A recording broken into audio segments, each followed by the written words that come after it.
के नोट चलन से बाहर, फिर अब क्या होगा? घर पर पड़े 2000 के नोटों का क्या करें? क्या बैंक आपके सारे नोट एक साथ बदल देगा? 30 सितंबर के बाद 2000 के नोटों का क्या होगा? इसी तरह के कई सवाल इन दिनों आपके मन में भी उमड़ भर रहे होंगे, लेकिन परेशान मत होइए और सबसे पहले इस बात को जहन से निकाल दीजिए कि 2000 के नोटों को बैन किया गया है। इन्हें बैन नहीं किया गया, बल्कि इनको चलन से बाहर किया जा रहा है। लेकिन ऐसा किया क्यों जा रहा है और अब आपके पास पड़े 2000 के नोटों का क्या होगा? अगर आपके मन में भी यही सब घूम रहा है, तो इसे लेकर आपके सारे सवालों और मन की सभी दुविधाओं को हम चुटकियों में दूर कर देंगे। दरअसल पिछले ही दिनों रिजर्व बैंक ऑफ इंडिया ने अचानक 2000 रुपए के नोटों को बंद करने का ऐलान कर सबको चौंका दिया था। आरबीआई ने बताया था कि ये नोट अब सिर्फ 30 सितंबर तक ही चलन में रहेंगे।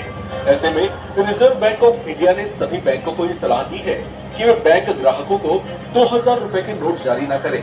साथ ही पब्लिक से भी अपील की गई है कि वे 30 सितंबर तक अपने सभी 2000 के नोट्स को बैंकों में बदलवा लें, ताकि उन्हें आगे चलकर किसी तरह की कोई असुविधा न हो। आरबीआई की इस घोषणा और अपील के बाद जाहिर है कि लोगों के मन में भी कई तरह के सवाल उठ रहे होंगे। तो चलिए इस पर आपके सभी कंफ्यूजन्स को चुटकियों में दूर कर देते हैं। सबसे पहला सवाल आपके मन में जो घूम रहा होगा कि क्या अब 2000 के नोट से खरीदारी नहीं की जा सकती? तो आपको बता दें कि आप ऐसा बिल्कुल कर सकते हैं। अगर कोई आपके 2000 के नोट को स्वीकार नहीं करता, जैसे पेट्रोल पंप, दुकान इत्यादि पर, तो आप इस बात की शिकायत कर सकते हैं। लेकिन फिर भी आपको सलाह यही दी जाती है कि आप बैंकों में जाकर जल्दी से जल्दी अपने 2000 के नोट बदलवा लें।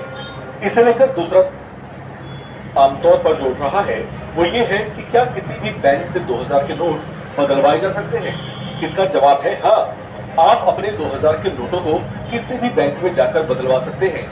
लेकिन आपको ध्यान रखना चाहिए कि एक बार में अधिकतम 2000 की वैल्यू के बराबर ही नोट बदले जाएंगे, तो अपने साथ उतने ही नोट लेकर जाएं। अब इसी से जुड़ा एक और सवाल कि क्या 2000 के नोट बदलवाने के लिए कोई फीस या शुल्क भी देना होगा?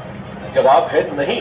आरबीआई की गाइडलाइन के मुताबिक कोई भी बैंक इस काम के लिए आपसे कोई फीस चार्ज नहीं कर सकता। अगर कोई ऐसा करता है तो आपको फौरन इसकी शिकायत करनी चाहिए। घर पर पड़े 2000 के ज्यादा नोटों का क्या करें? जवाब है कि आपको इसमें पैनिक होने की कोई जरूरत नहीं है, क्योंकि आपके पास 30 सितंबर तक का वक्त है। इतना समय किसी के लिए भी अपने नोट एक्सचेंज करवाने के लिए बहुत है, तो बैंकों में भगदड़ ना मचाएं। आराम से अपना समय लीजिए और ऐसा कीजिए।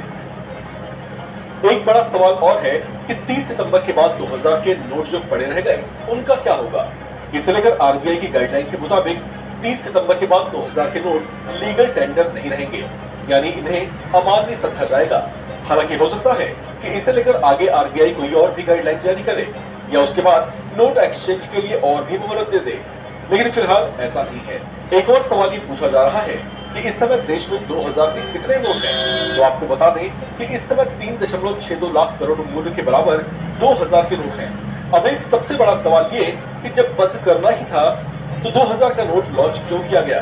दरअसल नोटबंदी के बाद 500 और 1000 के नोट बंद कर दिए जाने के बाद से बाजार में नोटों की कमी हो गई थी।